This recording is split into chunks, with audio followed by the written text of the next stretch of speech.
I watched Your Friendly Neighborhood Spider-Man, my friends, and oh my gosh, I can't believe this. It is so bad. I wasn't even prepared for it. And naturally, it's got a 100% critic rating on Rotten Tomatoes. Something smells fishy here, my friends. And when you saw yesterday that this actor went out there and said, "It's not woke. I was afraid it was going to be woke, but it's really well written." You kind of knew that Disney's just doing a marketing job real quick because everybody knows this woke. They're trying to sweep for it right now in the access media. Absolutely crazy. We're going to get into this in just a moment. I watched it so you don't have to. So painful. It was. I don't even know where to start. It's very, very black. Let's just start there before we get into the news. Smash that like and subscribe button, everybody. Join us here. This is my Fandom Pulse Substack where I write up the news every morning, and I do a lot of work with John Trent, where the two of us cover a lot of stuff that, half of it doesn't make it to the channel because I can only do 3 videos a day here. We've got 8 to 10 articles a day, every single day on Fandom Pulse for you. This is your one-stop shop for entertainment news. That's fandompulse.com. And I'm very happy to announce that we now have t-shirts. We have our new line of merch. I actually ditched the Teespring thing on the channel because Teespring's kind of low quality. I didn't like it very much, and so I teamed with like a American production company, and this is a group out of Alabama, wonderful guys, to actually print the T-shirts locally and actually get this done for you guys in America. It's America First 2025, guys, and they have very, very high quality T-shirts. I actually wear a lot of their stuff that's not my brand as it is already. So we launched Fandom Pulse T-shirts with 3 different designs. We got the beautiful Fandom Pulse logo here if you want to support and rock our news site, which is like becoming one of the biggest news sites out there already. Really appreciate it. We have Repent T-shirts, which are just awesome, simple stuff. I'm going to rock this myself every single day. And if you understand this joke, you're my people. You are my tribe, my friends. Desu Volt with an anime girl crusader. Let me know if you understand that in the description below. If you don't, I will. I usually don't explain jokes, but I will explain it to you because it's a lot of fun. So grab these right here. We do have women's versions of the T-shirts available as well. Thank you so much for supporting us. This is a great way to support Fandom Pulse in addition to subscribing here. And thank you again for being here and making us able to do this full-time without advertisers. It's awesome. All right, Your Friendly Neighborhood Spider-Man has premiered, and it is released with a suspicious 100% Rotten Tomatoes score after actor Hudson Thames declared the Disney Plus show was not going to be woke, my friends, despite it featuring a mostly race-swapped supporting cast for Peter Parker, which is worse than I even thought initially. Rotten Tomatoes, of course, has a reputation for compiling critic scores that do Disney's bidding, famously inflating opinions on the site to make it seem like current Marvel and Star Wars slop is somehow brilliant. In 2024, Star Wars The Acolyte famously ended with a 78% critic score, while audiences had the show at just 19%. What a discrepancy. And this is already starting here. The initial score for Rotten Tomatoes for Your Friendly Neighborhood Spider-Man dropped at a whopping 100%. This is great. Wakanda forever. Yeah, stick it to the man. That's right. And you can see the audience score was at 76% when I took this screenshot for the article. Let's actually check it now. Your Friendly, Neighborhood and Rotten Tomatoes. Let's see what if it's remained at 7. Oh, already down to 75%. People are starting to watch this show and they know it's a disaster. Well, I watched it so you don't have to, my friends. This is where it all starts out.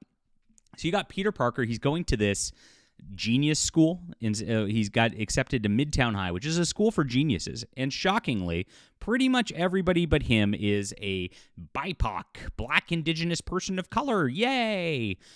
Very, very odd that this exists. And if you watch this show and just watch the background of the show, you would think that like America is a 80 to 90% black country. It's very weird. We are in Wakanda here, I guess. But hey, it's a multiverse. Doctor Strange actually appears at the school as Peter's going for his first day. He like goes through a portal. There's like a venom creature monster there, and it drops like a weird spider that bites Peter Parker rather than the normal origin. So they changed the origin in a stupid way to accommodate what they've got going here. They flash forward to several months later, and now at this point, Peter Parker is messing around with gear and his spider powers already. They just skip over anything. By the way, Aunt May is like super young in this. This is supposedly him, and she Ben Parker is dead before any of this. So there's no origin inspiration story where he's like got a personal motivation or anything like that. May Parker looks kind of like Caitlyn Jenner, Bruce Jenner, the transgender guy in California, the Kardashian. Ugh, gross. And that's kind of the thing here. All the women look super masculine in this art style. It's very terrible. And so Peter's at this school, and months later, he's messing around with Spider-Man stuff. He made his own costume, messes around with some criminals. The Spider-Man scenes are very disjointed. So it's like you have random scenes where he's like messing around with criminals, but it doesn't actually have anything to do with the plot. A lot of it's just this melodrama around like these BIPOC people, and that's all it's about. So Peter shows up the first day of school. This is his crush now, Pearl Pangan. And we see them introduced. That's Pearl towering over Peter like a transgender person again. Very odd. And this Asian they them whatever is Peter's best friend. So you'll note that Mary Jane and what's her name, Gwen Stacy, are not in this because they can't do that anymore. They have these random BIPOC girls instead, and so Peter's surrounded by the BIPOCs. And so Peter is trying to work up the courage to ask her out. And again, the Spider-Man plots are just tertiary. Like there's a couple minutes of it, and he just interrupts a couple scenes. A couple of them are very cringy. And I'll note that two of those scenes, he's dealing with white criminals, of course, right? So the only white people other than Peter in this are criminals, of course. That's how it goes. And the transgender Aunt May. But beyond that, and it gets really, really cringy on that, and I'll talk about it. But beyond that, it's just a weird sort of thing. Now this Pearl girl cucks Peter and goes out with this guy who is right here. This is supposed to be like the Flash Thompson person at this point, and he's the star quarterback. He's awesome. He's brilliant, and he's not only the star quarterback. He's smarter than Peter. He's nicer than Peter. He's perfect because he's black. That's right. And instead of focusing on Peter during this, after they introduce him as this Pearl's new boyfriend or whatnot, that Peter just gets sad about, we don't see Peter in his life. We don't see him like learn about his home life or why Uncle Ben's gone and we learn about this guy's home life because, again, we just have to focus on the black. It's about as woke as it possibly gets. He sits down on the train to go home, and a grandma white lady pulls a son away from trying to sit next to him and looks at him leeringly as he's like sad about it. Then afterwards, he walks home and the police car slows down to just watch him because he's black. And then he goes into his house, and it's a wonderful, nice family, a mother and father with a little brother, and everything's really good and wonderful, and he's just the specialist, bestest person ever, but he's oppressed because he's black. This is the wokest installment of Spider-Man I've ever seen ever from Disney Plus. It's insane how crazy it goes. And it gets worse in episode 2. I'm just going over episode 1 just for time purposes right now. But they race swapped Norman Osborn. That's been the big thing about this. Norman and Harry Osborn were race swapped, which was the big situation involving all of this. And Harry Osborn is not in the first episode at all. So this is a surprise you get later. Norman shows up at Peter's house at the end as this like magnanimous, rich black man, and he offers Peter an internship at Oscorp.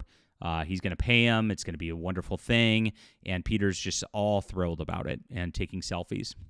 Now, before this happens, and after we've had 5 minutes of a 20-minute show dedicating ourselves to learning about the black man and his family and his plight, the other one, we have Peter Parker quickly get into a Spider-Man scene just to remind us that, this is a Spider-Man cartoon real quick. This is the weirdest thing that ever happens. There's a black-owned pizza restaurant, which I've never seen this in my life. A black-owned pizza restaurant, okay. And a white woman goes and steals the money from the register. Like this middle-class-looking white woman just runs in there, steals the money from the black man, and Spider-Man has to stop this white woman. I'm dead serious. It is so cringy, and it's so intentionally playing racial stereotypes in a way that's like the black people are the specialist and nicest. It's utterly absurd. More than that, we've also learned that the Lizard is now, Kurt Connors, is now race and gender swapped into a black woman as well. So everything about this is so woke, it's a nightmare. People who are just discovering this are going to find out that this is the worst Spider-Man they've ever made. The wokest installment they've ever made. And it's so cringy. It's so terrible. All of this is happening while they play just hip-hop, like generic hip-hop music in the background, too. There's no way. And the animation looks so bad. It's so jumbly, so stilted looking. I don't understand how 100%. What the heck are this is shilling on a next level, my friends. It's absolutely crazy. And we're going to see this audience score drop really, really fast. And we know what's going to happen. By the time episode 3, 4 comes out, they're going to say, it was review bombed because YouTubers didn't like it. That's what they're going to do when you just don't like a show, because they ruined everything as Spider-Man. They took everything out of it. They just made it into this weird, like, black lecture of virtue signaling, and that's it. You wouldn't even know anything was there that was related to Spider-Man if it didn't have Peter Parker in it. It's like they tried to make a Miles Morales show, and then they decided, oh, that's not going to make money. Let's put Peter Parker in it at like the last minute and just slapped him in there for the sake of it. But no Uncle Ben either, so there's no great power comes great responsibility. They've just destroyed the soul of Spider-Man in every single way. It's really, really sad to watch. And, you know, I said after the first episode, and this is where they're going to get you with it, it's not that woke. At least there's no gay stuff in it yet, because this is Disney.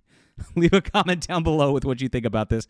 Yikes. Hit the like and subscribe button. Make sure to sign up for the Phantom Pulse Substack. Never miss a story as we talk about all things in the culture. And grab our new merch, guys. These are so awesome. These are high-quality t-shirts. Very, very happy to bring our first 3 designs to you. And let us know what you think about those. They're in the description below. Appreciate your support. We'll be back soon.